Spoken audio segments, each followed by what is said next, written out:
इस डॉक्यूमेंट्री की रिसर्च में मेरी पूरी कोशिश थी लोगों तक वो पॉइंट पहुंचाए जाएं जो पाकिस्तान की डाउनफॉल की वजह बने। इस पूरी रिसर्च में मुझे जो जो पॉइंट भी मिले उनको मैंने एनालाइज किया और आखिर में मुझे एक ही पॉइंट मिला।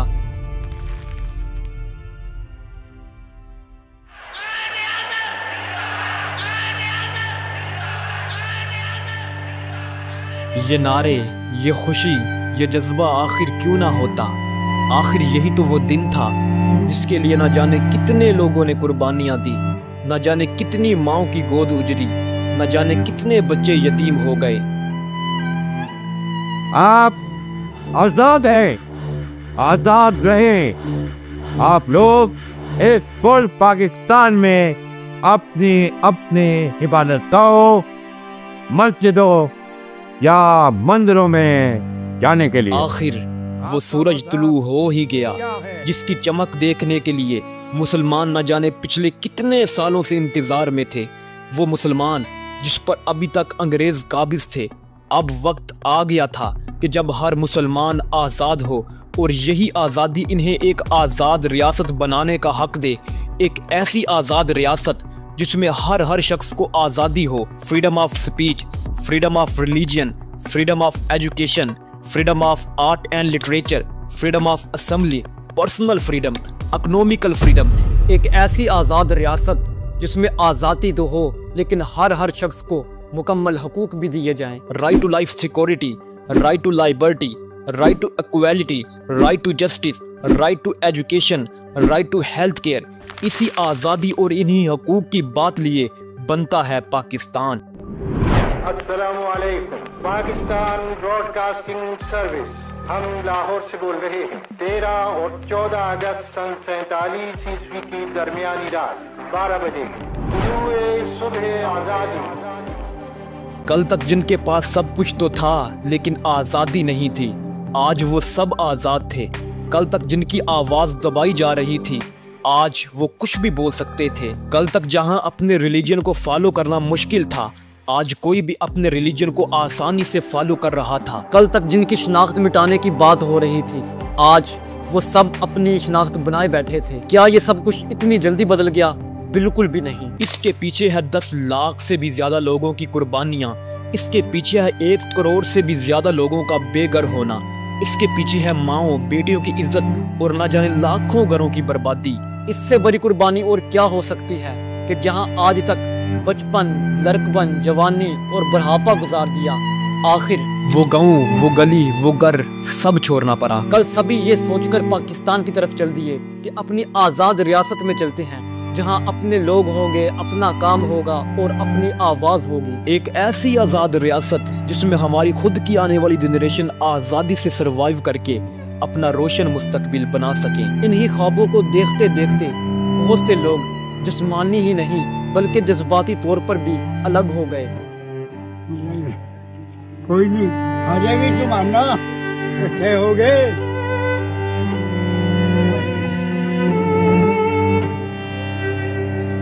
उसे तरह काम चल रहा जिवें भोले दा ते बग्गे सिंह दा सी। शुक्र अल्हम्दुलिल्लाह। दिल से कर जावे सवेरे टुट जाइए। ये अल्लाह पाक मेहरबानी करे ना दुआ घरां नूं तौफीक देवे बार्डर खोलण दी ते बाकी उन्हें बड़ा तावन कर देन, सारे से कर देन, ये नहीं भी नहीं। बहुत दिल खुश हुंदा उन्होंने देख के, बहुत ही दिल खुश हुंदा। आखिर क्या था वो सब कुछ? नजरिए की बना पर आज़ादी या ज़मीनी तनाव पर बंटवारा?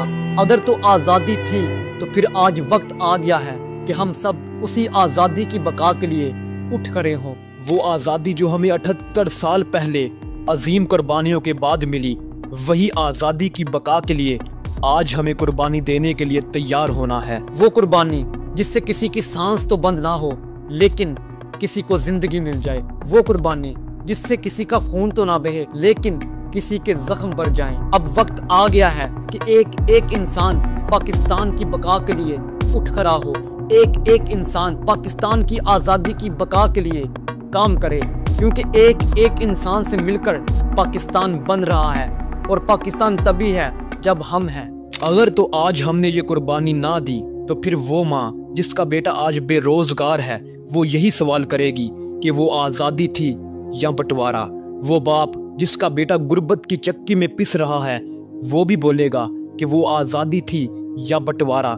महंगाई से तंग आम शहरी, अधूरे ख्वाब लिए नौजवान और अस्पताल में पड़ा मरीज, वो भी यही कहेगा कि वो आज़ादी थी या बंटवारा। गवर्नमेंट से कुछ उम्मीदें हैं? मुझे कोई उम्मीद नहीं है उनसे। हाँ, उम्मीद सिर्फ अपने अल्लाह से है कि जितने बड़े बड़े मनसब पे उनको उठा के एक ही सब कमा रहे हो, एक ही में सारे काम हो जाए, ये है। बर्दाश्त हो रहा है? नहीं, बर्दाश्त नहीं हो रहा है। नहीं बर्दाश्त नहीं हो रहा। किस तरीके से गुजारा हो रहा है? बस चला रहे हैं गुजारा, आपके सामने बैठे हैं। इतनी बड़ी महंगाई, 160 रुपया किलो आटा। नौकरियों के लिए जाओ, कोई बोलता उम्र ज्यादा हो गई, कोई उम्र ज्यादा हो गई तो क्या करें, भीख मांगने शुरू कर दें, चोरी करने शुरू कर। शायद ये आज़ादी सिर्फ इसलिए थी जहां इंसाफ खरीदा जा सके, जहां तालीम एक कारोबार बन जाए, वो कानून जो ताकतवर के लिए तो खामोश हो लेकिन कमजोर को जीते जी मार दे। हम वो कोई डंडी लेके या कोई बांस मिल गया तो उसके ऊपर हरे रंग का दुपट्टा लटका के तो ये नारे लगाया करती कि लेके रहेंगे पाकिस्तान,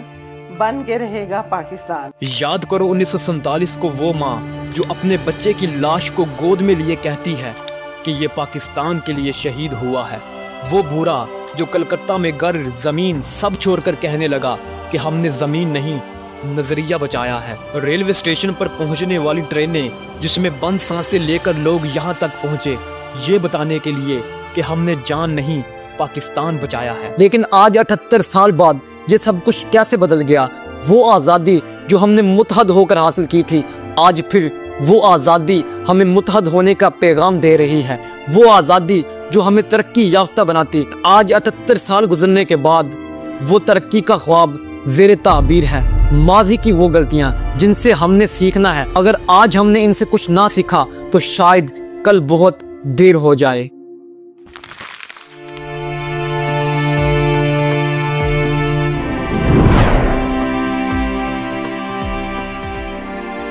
वो पाकिस्तान जिसे आज हम मुख्तलिफ चैलेंजेस में गिरा हुआ देखते हैं, इस पाकिस्तान का आगाज भी मुख्तलिफ चैलेंजेस से भरपूर था। ये पाकिस्तान बिल्कुल भी ऐसा नहीं था कि आज़ादी के अगले ही दिन लोग इजीली सर्वाइव कर ले और पाकिस्तान का परचम लहराते रहे, बल्कि असल इम्तिहान ही आज़ादी के बाद शुरू हुआ, जब पाकिस्तान की बका की बात थी।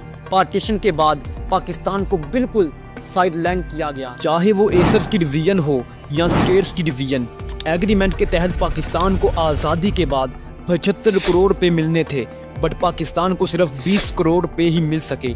एक न्यू स्टेट को चलाने के लिए ये रकम बिल्कुल ही ना होने के बराबर थी। मिलिट्री डिवीजन में भी पाकिस्तान को साइडलाइन ही किया गया। पाकिस्तान को जो थोड़े से वेपन्स दिए गए वो भी इस्तेमाल के काबिल ना थे। कोई सीनियर ऑफिसर ना होने की वजह से पाकिस्तान की मिलिट्री पावर भी कमजोर थी। माइग्रेशन करके आने वाले 65,000 लोगों की आबादकारी सबसे बड़ा चैलेंज था। एक तरफ तो अभी ये चल रहा था, लेकिन दूसरी तरफ इंडिया ने आज़ादी के सिर्फ 2 माह बाद कश्मीर में जंग छेड़ दी और पाकिस्तान की तरफ आने वाले पानी को भी बंद कर दिया। इतने में पाकिस्तान को कश्मीर में इंडिया से जंग करना पड़ी। पानी बंद होने की वजह से पाकिस्तान की मईशत रुक जाती है, क्योंकि उस दौरान पाकिस्तान की मईशत का इन्हिसार एग्रीकल्चर पर ही था। लेकिन फिर भी कायदे-आज़म बेहतरी के लिए इक़दाम उठाते हैं और चैलेंजेस का भरपूर तरीके से सामना करते हैं। इंडियन लीडर्स का कहना था कि पाकिस्तान नहीं चलेगा और एक दिन ये फिर इंडिया के साथ मिल जाएगा, लेकिन कायदे-आज़म ने कहा था there is no power on earth that can undo Pakistan. इन्हीं कमजोर हालात और मुश्किलात से पाकिस्तान का आगाज होता है, लेकिन फिर भी पाकिस्तान ने साजिशों और दुश्मन के मकासद को नाकाम बनाया और आहिस्ता आहिस्ता इन सारे चैलेंजेस से निकलकर पाकिस्तान ने चलना शुरू कर दिया। लेकिन आज क्या वजह बनी कि 78 साल बाद हम वहीं आकर खड़े हो गए जहां से हमने चलना शुरू किया था। किसी भी फंक्शनिंग कंट्री के 2 बड़े पिलर होते हैं, पॉलिटिकल स्टेबिलिटी और सोशल स्टेबिलिटी। इस डॉक्यूमेंट्री की रिसर्च में मेरी पूरी कोशिश थी लोगों तक वो पॉइंट पहुंचाए जाएं जो पाकिस्तान की डाउनफॉल की वजह बने। इस पूरी रिसर्च में मुझे जो पॉइंट भी मिले उनको मैंने एनालाइज किया और आखिर में मुझे एक ही पॉइंट मिला, पॉलिटिकल इंस्टेबिलिटी। 1947 से लेकर 2025 तक पाकिस्तान में अभी तक 30 वज़ीर आज़म बन चुके हैं, लेकिन बदकिस्मती से एक वज़ीर आज़म भी अपना 5 साल टर्म पूरा ना कर सका। इससे बड़ी पॉलिटिकल इंस्टेबिलिटी क्या हो सकती है? जब किसी कंट्री में पॉलिटिकल स्टेबिलिटी ही नहीं होगी, तब वहाँ सोशल स्टेबिलिटी की बात ही नहीं हो सकती। पाकिस्तान के प्राइम मिनिस्टर्स को बार बार बदलते हुए देखकर मेरे मन में एक ही बात आई कि तू चल मैं आया। ऐसी ही कुछ कहानी 1947 से लेकर आज तक चलती आ रही है। इस पूरी कहानी को मैं डॉक्यूमेंट्री के पार्ट पावर प्ले में आप लोगों से शेयर कर रहा हूं, ताकि हम माजी में होने वाली मिस्टेक्स को हाईलाइट करके इनसे कुछ लेसन गेन कर सकें और इन फ्यूचर हम इन मिस्टेक्स को दोबारा ना दोहराएं।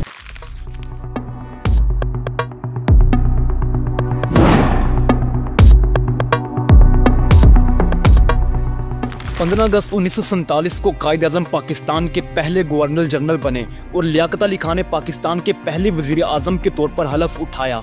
ये वही दौर था जब आइन नहीं था बना, कोई पॉलिटिकल सिमत वाज़े ना थी, साजिशें अपने अरूज पर थी। पाकिस्तान को सबसे बड़ा दर्द 11 सितंबर 1948 को मिला, जब founder of Pakistan, first governor general of Pakistan Quaid-e-Azam Mohammad Ali Jinnah जब इस दुनिया से रुखसत हो गए। In Karachi, before a sorrowing multitude, Pakistan's creator and first Governor General was laid to rest. Quaid-e-Azam की वफात के बाद ख्वाजा नाज़िमुद्दीन पाकिस्तान के गवर्नर जनरल बने और वज़ीर आज़म लियाकत अली खान की क़यादत में पाकिस्तान ने चलना शुरू किया। पाकिस्तान को दुनिया में अपना मुकाम नुमाया करने के लिए अब आलमी तशक्कुस की भी ज़रूरत थी। इस दौरान आलमी सतह पर दो ब्लॉक थे, एक मगरबी ब्लॉक जिसकी क़यादत अमेरिका कर रहा था, जो आलमी सतह पर सरमायादारी के तहफ़्फ़ुज़ के लिए सरगर्म था, और दूसरा सोवियत ब्लॉक था, इसकी सरबराही रूस के पास थी और ये आलमी सतह पर कम्युनलिज्म और सोशलिज्म का दाई था। एक न्यू स्टेट होने की सूरत में अब ये फैसला करना था कि आलमी तशक्कुस को किस तरह परवान चढ़ाया जाए। पाकिस्तान को सबसे पहले रूस ने दावत दी। इससे पहले कि लीडर्स कोई फैसला करते, वाशिंगटन से भी पैगाम आ गया। लियाकत अली खान की सरबराही में पाकिस्तान ने अमेरिका की दावत को कबूल किया। पाकिस्तान के इब्तदाई दौर में ये वो फैसला था जिसने पाकिस्तान के अगले 78 साल के लिए सिमत तय कर दी और बदकिस्मती से आज तक ये सिमत तब्दील ना हो सकी। 16 अक्टूबर 1951 को लियाकत अली खान को आवामी जलसे में शहीद कर दिया गया। कायद-ए-आज़म मोहम्मद अली जिन्नाह की वफात के बाद ऐसे लगा जैसे हर कोई खुद को पाकिस्तान पर मुसल्लत करना चाहता है, हर कोई पावर प्ले का यूज़ करके इक़्तिदार में आना चाहता था। लियाकत अली खान की वफात के बाद पावर नॉन पॉलिटिकल ब्यूरोक्रेट्स के पास चली गई। 16 अक्टूबर 1951 को ख्वाजा नाज़िमुद्दीन पाकिस्तान के वज़ीर आज़म बने और गुलाम मोहम्मद को गवर्नर जनरल ऑफ पाकिस्तान बनाया गया। और ये वही गुलाम मोहम्मद था जिसने पाकिस्तान को पहला सियासी दचका दिया। जब गुलाम मोहम्मद ने देखा कि ख्वाजा नाज़िमुद्दीन मेरे हाथ में नहीं रहा, तो इसने ख्वाजा नाज़िमुद्दीन को घर भेज लिया और यूं पाकिस्तान की तारीख की पहली दस्तूर साज असम्बली तहलील कर दी गई। उस वक्त आइन साज असम्बली के स्पीकर मौलवी तमीज़ुद्दीन इस नाइंसाफ़ी के खिलाफ उठ खड़े हुए और मामला सिंध हाई कोर्ट ले गए। सिंध हाई कोर्ट ने फैसला सुनाते हुए असम्बली को फिर से बहाल कर दिया, लेकिन जब मामला सुप्रीम कोर्ट गया तब कुछ ऐसा हुआ जिसने पाकिस्तान को अगले 70 साल के लिए डार्क एजेस में धकेल दिया। डॉक्ट्रिन ऑफ नेसेसिटी यानी नजरे ज़रूरत का इस्तेमाल करके सुप्रीम कोर्ट ने गुलाम मोहम्मद के फैसले को दुरुस्त करार देते हुए वज़ीर आज़म ख्वाजा नाज़िमुद्दीन की छुट्टी करवा दी। यही वो लम्हा था जब पाकिस्तान को नजरिए ज़रूरत की भीड़ में जकड़ दिया गया। वो दिन और आज का दिन, हर जमहूरी और आमराना दौर में पाकिस्तान नजरिए ज़रूरत से आज़ाद ना हो सका। आखिर क्या है ये नजरिए ज़रूरत? ये एक कदीम रोमन लॉ है जो एडमिनिस्ट्रेशन को कुछ एक्स्ट्रा स्टेप लेने के लिए पावर देता है, जो शायद पहले से चल रहे कानून या आइन के खिलाफ हो, लेकिन उस वक्त लॉ ऑर्डर को मेंटेन करने के लिए ज़रूरी होते हैं। ये नजरिए ज़रूरत एक एमरजेंसी की तरह है जो सिर्फ एक्सेप्शनल सर्कमस्टांसिस में ही इस्तेमाल होना चाहिए, और एक बार लॉ ऑर्डर मेंटेन होने के बाद पावर को दोबारा इलेक्टेड गवर्नमेंट की तरफ शिफ्ट कर देना चाहिए। लेकिन माजी में पाकिस्तान में नजरिए ज़रूरत का बार बार गलत इस्तेमाल किया गया। नजरिए ज़रूरत का बार बार इस्तेमाल गवर्नमेंट को डिसमिस करने के लिए किया गया। नजरिए ज़रूरत का बार बार इस्तेमाल अपने सियासी हरीफ को हराने के लिए किया गया। नजरिए ज़रूरत का इस्तेमाल बार बार अपना कंट्रोल जमाए रखने के लिए किया गया। एज अ रिजल्ट एक के बाद एक वज़ीर आज़म को हटाया गया और पावर प्ले का बार बार यूज़ किया गया। 2009 में अदालत ने इस डॉक्ट्रिन ऑफ नेसेसिटी को रोक दिया, लेकिन तब तक काफ़ी देर हो चुकी थी। 17 अप्रैल 1953 में मोहम्मद अली बोगरा पाकिस्तान के वज़ीर आज़म बने। इससे पहले कि गुलाम मोहम्मद अली बोगरा को घर पहुंचाते, इन्हें फारिज हो गया और उन्हें मजबूरन गवर्नर जनरल की कुर्सी छोड़ना पड़ी और Sikandar Mirza governor general of Pakistan बराजमान हो गए। सिकंदर मिर्ज़ा ने आते ही मोहम्मद अली बोगरा की छुट्टी करवा दी। 12 अगस्त 1955 में सिविल ब्यूरोक्रेट्स चौधरी मोहम्मद अली को प्राइम मिनिस्टर बनाया गया। ये वो ब्यूरोक्रेट्स थे जो ना सियासत समझते थे और ना ही कोई सियासी तरबियत थी। इन्हें आवाम के दुख का जरा भी पता ना था और ना ही रियासत की जरूरियात का ख्याल था। हर कोई अपने इक़्तिदार के लिए और इख्तियारात के लिए पाकिस्तान को दोनों हाथों से नोच रहा था। सिकंदर मिर्जा को यूं ही लगा कि मोहम्मद अली अब उसके लिए खतरा है, तो उसने मोहम्मद अली की भी छुट्टी करवा दी। 23 मार्च 1956 में जब पहला आइन बना तो इसमें गवर्नर जनरल का ओहदा ही ना था, बल्कि सदर मुमलकत का ओहदा मुतारिफ कराया गया। सिकंदर मिर्जा ने फौरन गवर्नर जनरल से इस्तीफा दे दिया और सदर मुमलकत के ओहदे पर बराजमान हो गए। 12 सितंबर 1956 को हुसैन शहीद सहरवर्दी पाकिस्तान के नए वजीर आजम बने। उनका अंजाम भी दूसरे वजीर आजम की तरह हुआ और उन्हें मजबूरन इस्तीफा देना पड़ा। 17 अक्टूबर 1957 को आई चुंदरीगर नए वजीर आजम बने। वो भी सिकंदर मिर्जा के साथ ज्यादा देर चल ना पाए, यूं उनको भी इस्तीफा देकर घर जाना पड़ा। 16 दिसंबर 1957 को फिरोज खान नून पाकिस्तान के नए वजीर आजम बने। मैं बार बार तारीख का भी साथ जिक्र कर रहा हूँ कि कब कौन वजीर आजम बना। ऐसा इसलिए नहीं कि आप इन तारीख को रट लें, बल्कि इसलिए कि आपको पता चले कि किस तरह 1947 से 2025 तक पाकिस्तान में प्राइम मिनिस्टर को थोड़े अरसे के लिए बनाया जाता और फिर उन्हें घर भेज दिया जाता। इतने में मुझे बताओ पाकिस्तान कैसे तरक्की करता। फौजी क़यादत इक़्तिदार की इस रसाकशी का बड़े करीब से मुआयना कर रही थी। सिकंदर मिर्जा अयूब खान के अज़ाइम पर ना पाया। यूं 7 अक्टूबर 1958 को अयूब खान ने सिकंदर मिर्जा को ऐवान सदर से बाहर निकाल दिया और पहला मार्शल लॉ नाफिज कर दिया। अयूब खान ने बुनियादी जमहूरियत का निज़ाम दिया, लेकिन सब जमहूरियत पसंद लोगों को नाअहल करार दे दिया। यहिया खान ने 1970 में पहली बार पाकिस्तान में इलेक्शन करवाए, लेकिन शुरू से चल रही कुर्सी की रस्साकशी और पावर प्ले का गलत इस्तेमाल से पाकिस्तान इन इलेक्शन के बाद 2 हिस्सों में तकसीम हो गया, पाकिस्तान और बांग्लादेश। जुल्फ़िकार अली भुट्टो 14 अगस्त 1973 को पाकिस्तान के नए वजीर आजम बने। ज़ियाउल हक ने मार्शल लॉ लगाकर 5 जुलाई 1977 को जुल्फ़िकार अली भुट्टो की हुकूमत को ख़त्म कर दिया। ज़ियाउल हक ने आइन के आर्टिकल 58(2)(b) के वार से अपने ही नाफिज करदा जुनूदिया हुकूमत को घर भेज दिया। 1985 में ज़ियाउल हक की हुकूमत भी ख़त्म हो गई जब वो प्लेन क्रैश होने की वजह से अपने खालिक हकीकी से जा मिले। 2 दिसंबर 1988 को Benazir prime minister of Pakistan बनी। 6 अगस्त 1990 को बेनज़ीर की हुकूमत आइन के आर्टिकल 58(2)(b) के वार से ख़त्म हो गई। इस दौरान गुलाम मुस्तफ़ा जुताई एक्टिंग प्राइम मिनिस्टर के तौर पर बराजमान रहे। 6 नवंबर 1990 को नवाज शरीफ पाकिस्तान के वजीर आजम बने। 18 अप्रैल 1993 को आइन के आर्टिकल 58(2)(b) के वार से नवाज हुकूमत को घर भेज दिया गया। 19 अक्टूबर 1993 को बेनज़ीर को दोबारा पाकिस्तान की वजीर आजम बनाया गया, लेकिन फिर दोबारा 5 नवंबर 1996 को बेनज़ीर की हुकूमत आइन के आर्टिकल 58(2)(b) के वार से ख़त्म हो गई। 17 फरवरी 1997 को नवाज शरीफ दोबारा पाकिस्तान के वजीर आजम बने। नवाज शरीफ ने आते ही आइन के आर्टिकल 58(2)(b) को ख़त्म किया। 12 अक्टूबर 1999 को जनरल परवेज मुशर्रफ ने मार्शल लॉ लगाकर नवाज हुकूमत को घर भेज दिया। 20 अगस्त 2004 को शौकत अजीज पाकिस्तान के वजीर आजम बने, लेकिन मुशर्रफ की 2007 में रिज़ाइन करने के बाद शौकत अजीज की हुकूमत भी ख़त्म हो गई। 19 मार्च 2008 को यूसुफ रज़ा गिलानी पाकिस्तान के नए वजीर आजम बने। 12 जून 2012 को सुप्रीम कोर्ट ने इन्हें डिस्क्वालीफाई कर दिया। 22 जून 2012 से लेकर 14 जून 2013 तक राजा परवेज अशरफ पाकिस्तान के वजीर आजम रहे। 5 जून 2013 को नवाज शरीफ पाकिस्तान के तीसरी बार वजीर आजम बने, लेकिन 28 जुलाई 2017 को सुप्रीम कोर्ट ने इन्हें डिस्क्वालीफाई कर दिया। 11 अगस्त 2017 से 31 मई 2018 तक शाहिद खाकान अब्बासी पाकिस्तान के वजीर आजम रहे। 18 अगस्त 2018 को इमरान खान पाकिस्तान के नए वजीर आजम बने, लेकिन 9 अप्रैल 2022 को तहरीक अदम एतमाद से इनकी हुकूमत ख़त्म हो गई। 11 अप्रैल 2022 से 2023 तक शहबाज शरीफ पाकिस्तान के वजीर आजम रहे। आम इंतखाबात के बाद 1 मार्च 2024 को शहबाज शरीफ पाकिस्तान के दोबारा दूसरी बार वजीर आजम बने।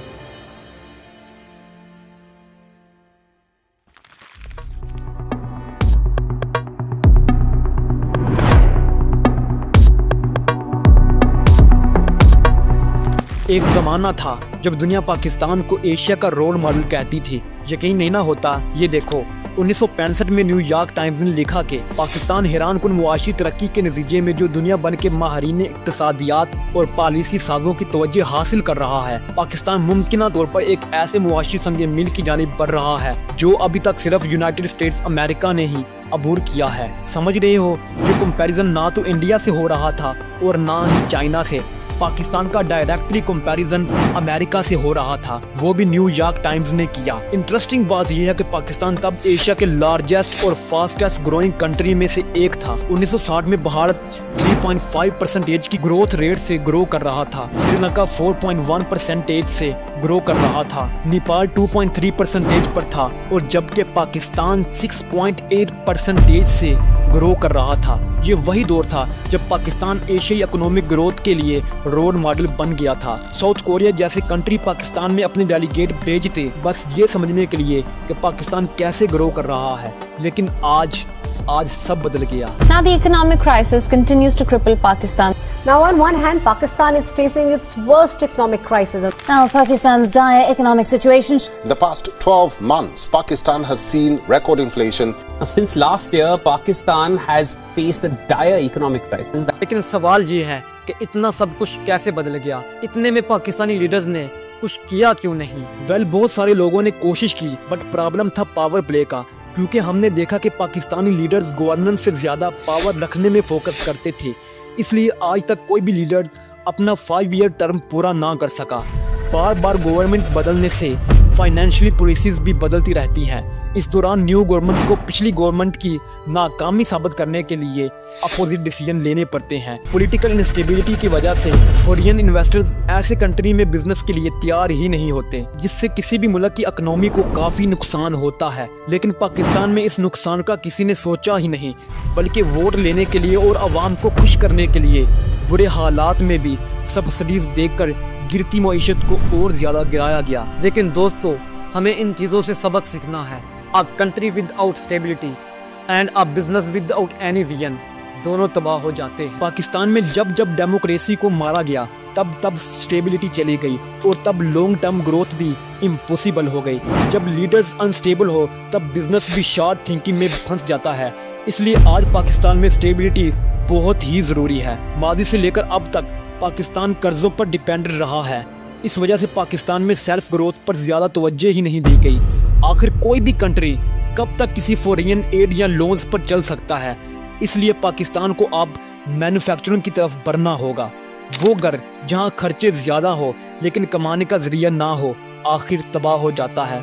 पाकिस्तान में भी कुछ ऐसा ही हुआ, जहां इनकम सोर्सेज कम होने के बावजूद ज़्यादा खर्च पर तवज्जो दी गई। इसी वजह से हमें अब इनकम सोर्सेज पर ज़्यादा तवज्जो देनी है, ताकि हम अपने खर्च को कंट्रोल करके अपने कंट्री को ग्रो करने के लिए सोर्सेज फाइंड कर सकें। आखिर में सबसे ज़रूरी बात, पाकिस्तान की तरक्की के लिए आवाम को रिस्पॉन्सिबल बनना होगा, आवाम को जागना होगा। किसी भी मुल्क की तरक्की के लिए उसमें रहने वाले लोगों का जागना बहुत ज़रूरी होता है। किसी भी कंट्री की तरक्की के लिए आवाम को जानना होगा कि हमारा सीएम कैसा है, हमारा पीएम कैसा है, वो सही फैसला ले रहा है या नहीं, हमारा कंट्री तरक्की में जा रहा है या नहीं। इन सब चीज़ों का पता होना बहुत ज़रूरी है। जब तक कोई कौम सोती रहती है वो तरक्की नहीं कर सकती। इसलिए पाकिस्तान की तरक्की के लिए अब मेरा और आपका जागना बहुत ज़रूरी है।